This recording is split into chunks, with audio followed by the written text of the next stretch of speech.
After having this car in our stable for the last 2 years, we still are struggling to answer one question. What the heck class of car is this? Is it a supercar? I mean, it has attributes of being one. Is it a Grand Tourer? I think that's most likely what it is. Is it an American muscle car? I mean, it also could technically identify as that as well. I mean, what the heck is this thing?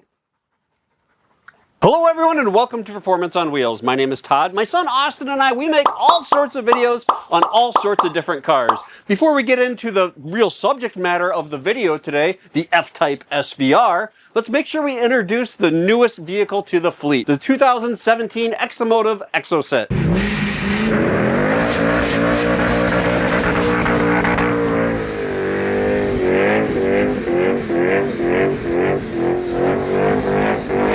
Make sure you check out some of the videos on this insane beast on the channel. 10 years off of the assembly line, under 90,000 worldwide units produced, over 70 trim lines across those 10 years. The F-Type is an absolute legendary car on the automotive industry's history. And it's done. You can no longer purchase a new, well, technically you can, there's still a few left around, but there is no longer any new F-Types rolling off the assembly line, which makes going back in time and looking at some of the greatest driver engagement cars that you can still purchase very appealing. And I would always put the F-Type SVR in that list. One, because it sounds unbelievable. It's up there in the top 5 best sounding cars of all time, in my opinion.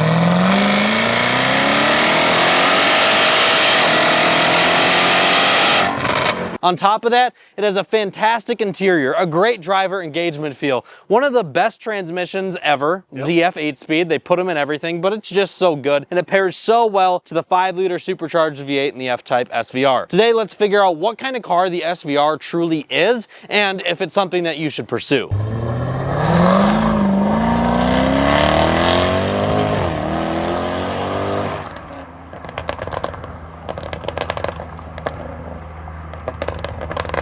The reason I've always loved the F-Type is because it checks a lot of different boxes. It's a car that is practical. I literally just drove this from Minneapolis to Sioux Falls. I got 31 miles per gallon on that trip, which is quite impressive for 575 horsepower. That's 0 cylinder deactivation either. The F-Type does not have cylinder deactivation, so that's running all 8 cylinders with the supercharger on it, upper 30 mile per gallon. That's incredible. It is quite incredible for a vehicle that can go 200 miles per hour. Box number 2, you have supercar performance.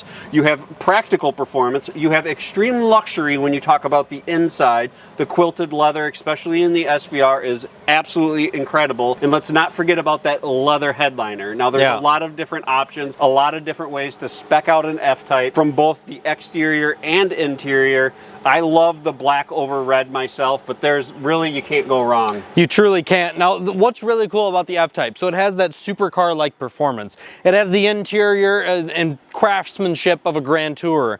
Yet we haven't talked about driving experience yet. When we talk about the engine sound, the exhaust sound, and overall feel you get from behind the wheel, even in all-wheel drive form, this car feels like it wants to kill you, which gives it the muscle car vibe.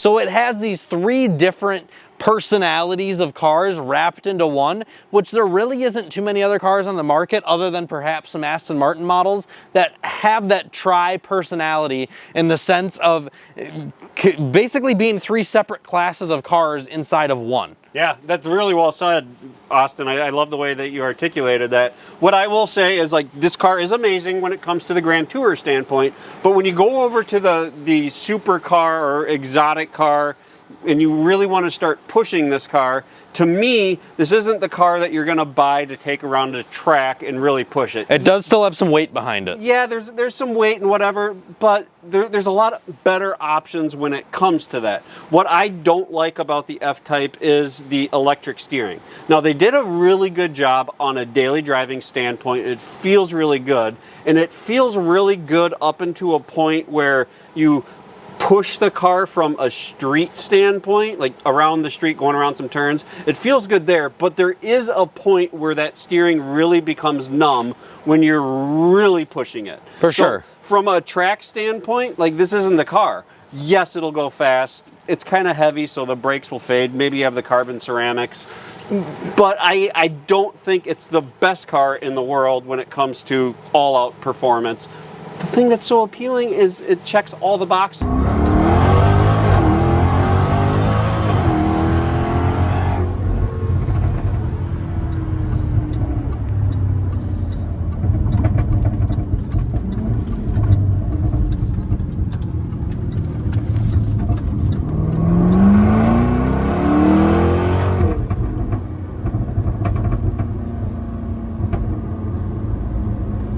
Believe it or not, it's been almost 6 months since we made those last clips on the F-Type, and it is now time for the F-Type to go into winter for storage. It's time to sit for another 6 months and wait for this thing to come back out of hibernation.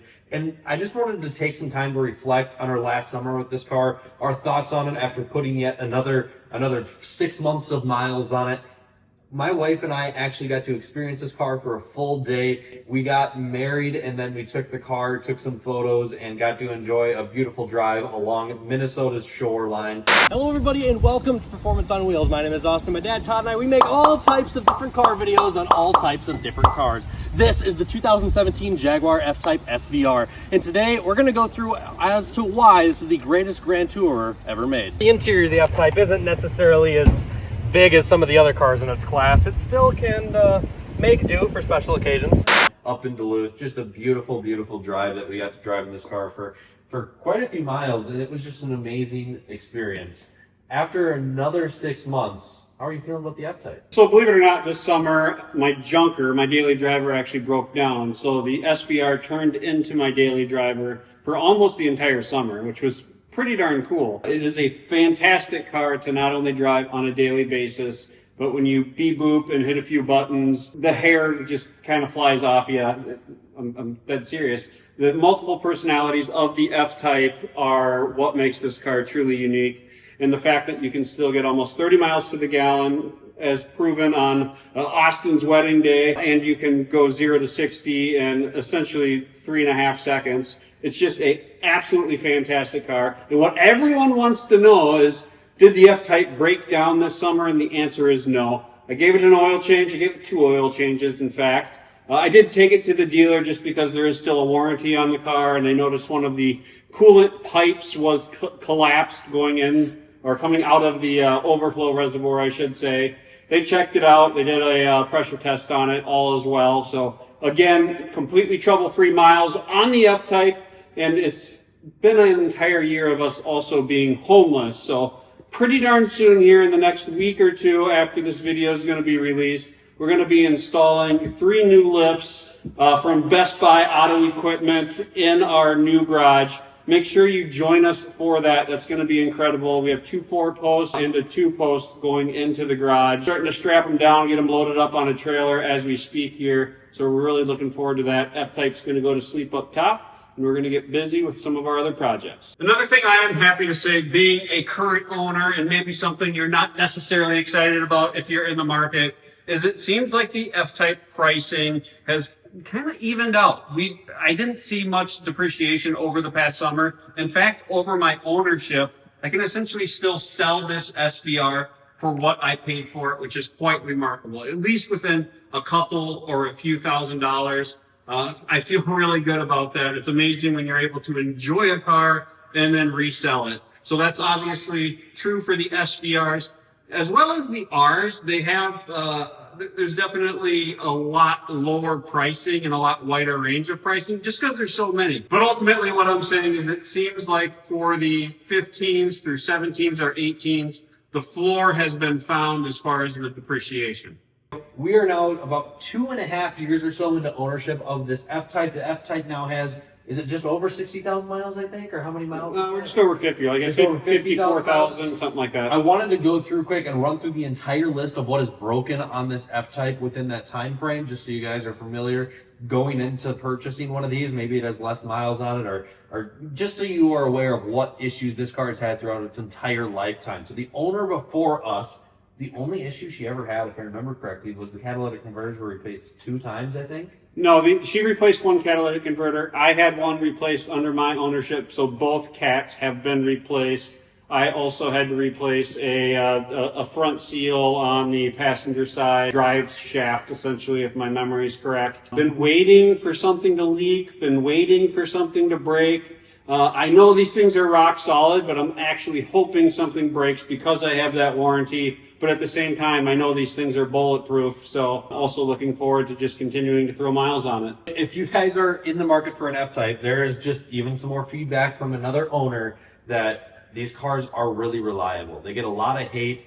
The V6 ones aren't necessarily as reliable. The 4-cylinder ones aren't as reliable, but the 5.0s are where it's at. If you join any of the forums, you will see just how rock solid these cars truly are. And this one is just another testament, and it's not driven nicely. You drive this car quite hard. You do enjoy it. I enjoy it, but it's also a fantastic cruiser. Yeah, but it's just, it hasn't had any issues. It's a great, great car. So if you guys are interested in one of these, don't let some reliability things scare you.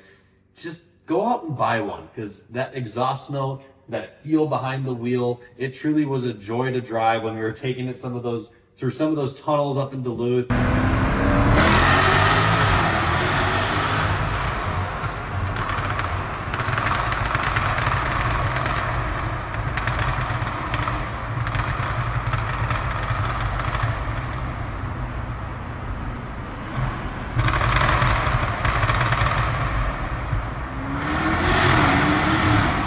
The sounds, the pops, the crackles, it truly is an unbelievable experience that very few other cars you will ever get to experience that in this price point. You'll never have cars that offer that anywhere near the price point that you can pick up one of these F-Types. So just go out and do it. Go out and enjoy a Jaguar F-Type.